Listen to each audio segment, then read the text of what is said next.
Bueno, Luismi, a ver, uno de esos, de los indicadores relevantes, digamos, a la hora de interpretar cómo está evolucionando la industria del audio y particularmente la industria del audio español,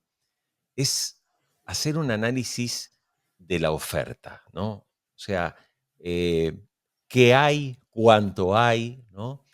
Y además de cuánto, también la variedad de propuestas que hay hoy en la industria del audio. Y este fue un tema recurrente a lo largo de este 2024 en Audiogen, eh, y que además se fue planteando con enfoques muy diferentes.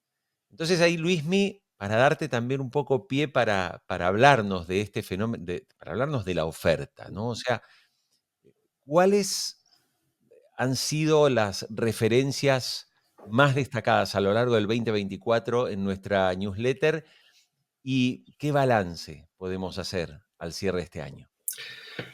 Yo creo que al analizar la producción de podcast en 2024, podríamos decir que hay algunas tendencias que se han invertido con relación a 2023 y otras que se han ido consolidando. Y una de ellas la acaba de explicar fenomenalmente Agustín, las hemos comentado ahora mismo en el podcast, las hemos reseñado en la newsletter y, por supuesto, aquí de nuevo hay que hacer referencia al video podcast. El video podcast ha multiplicado la oferta y el alcance de los podcasts conversacionales, los de entrevistas sobre todo. Y entre esos podcasts de entrevistas ya hay que incluir de manera relevante los que hablan de la actualidad,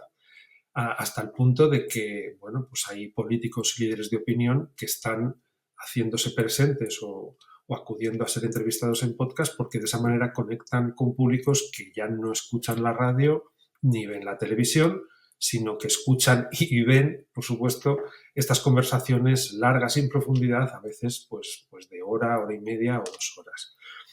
Es interesante, de hecho, que comentemos que entre las tipologías, entre las variantes de los podcasts informativos, además de los boletines o de los resúmenes breves, ¿no? que se pueden escuchar ya sea por parte de diarios o por parte de radios que crean simplemente estos audios a modo de eso, de repaso, ¿no? De lo que va pasando. Están también los podcasts explicativos basados en la charla entre el host y los redactores de un periódico. Esto es lo que comúnmente denominamos dailies. También están, por supuesto, los podcasts documentales, las series de investigación periodística en profundidad. Y a ellos ya se añaden estas, ¿no? Las charlas extendidas, los podcasts conversacionales basados en la actualidad, pues el ejemplo de Joe Rogan en Estados Unidos o de Wild Project en España, que ya está encaramado a lo más alto de las listas. Este año ha sido número 1 en el ranking de Spotify y número 2 en el ranking de Apple Podcast. Y como reseñamos en Audiogen, esto también lo comentó Agustín en la edición 86,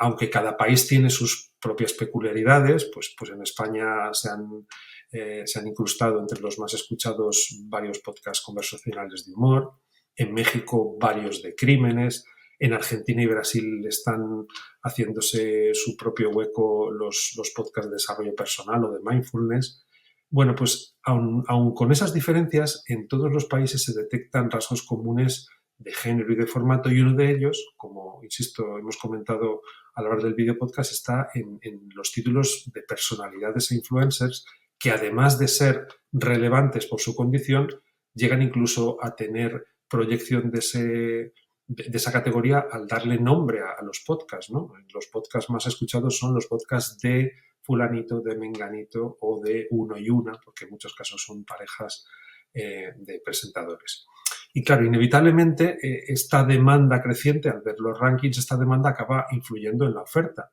En la edición 66, este año, en mayo, nos hicimos eco en Audiogen de los resultados del Observatorio Nebrija del Español de la producción original en España y Argentina.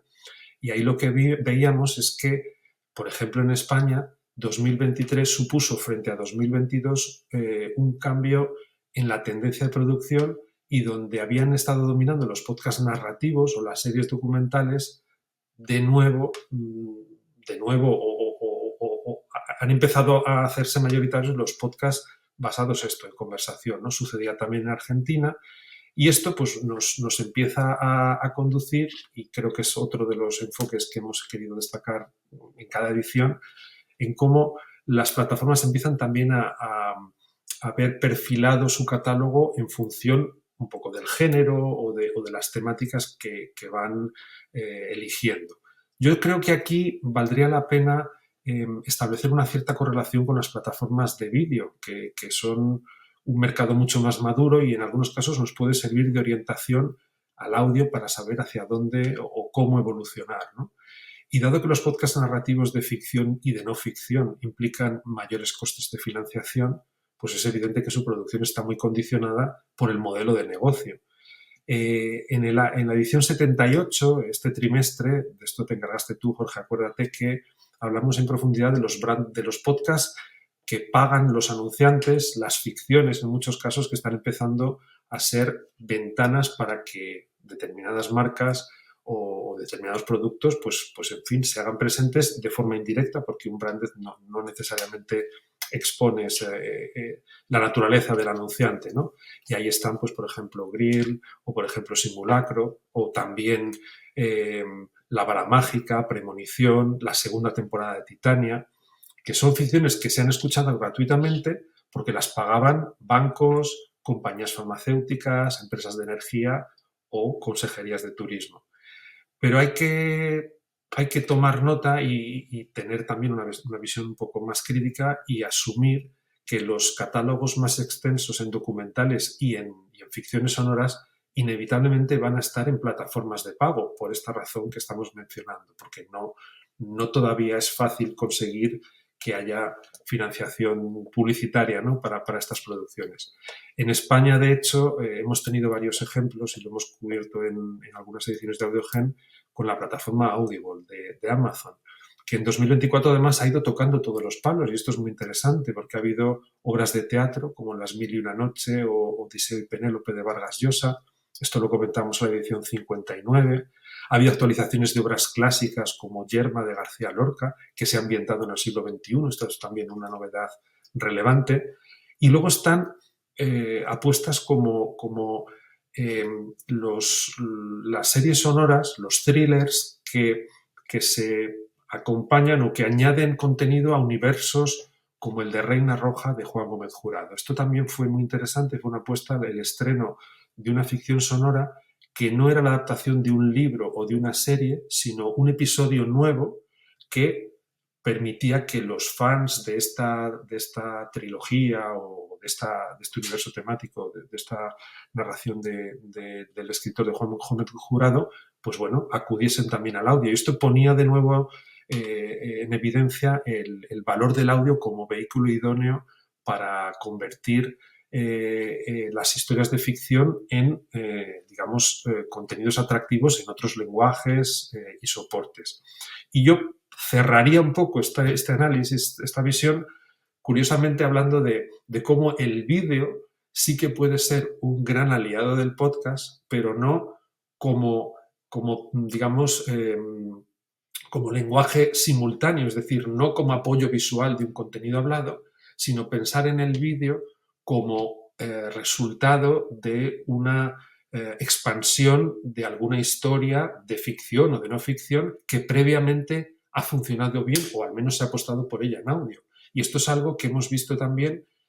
con El Gran Apagón, como serie de ficción que nace de un podcast de ficción, que también está en el acuerdo reciente que acaban de firmar Emisor Podcasting y Onda Cero Podcast, que es la idea de crear ficciones sonoras que puedan ser con el tiempo transformadas en series audiovisuales. También Prisa Audio lo quiere trabajar en la coproductora. Y si yo pudiera pedir un deseo para 2025 es pensar en el vídeo como aliado del audio, pero no, insisto, para ver en pantalla lo mismo que escuchamos, sino para convertir el podcast en un punto de partida, en una creatividad que anime a que la industria se fije en esas historias para generar más negocio y hacer que el podcast sea, ya digo, un punto de partida o un punto de llegada del audiovisual.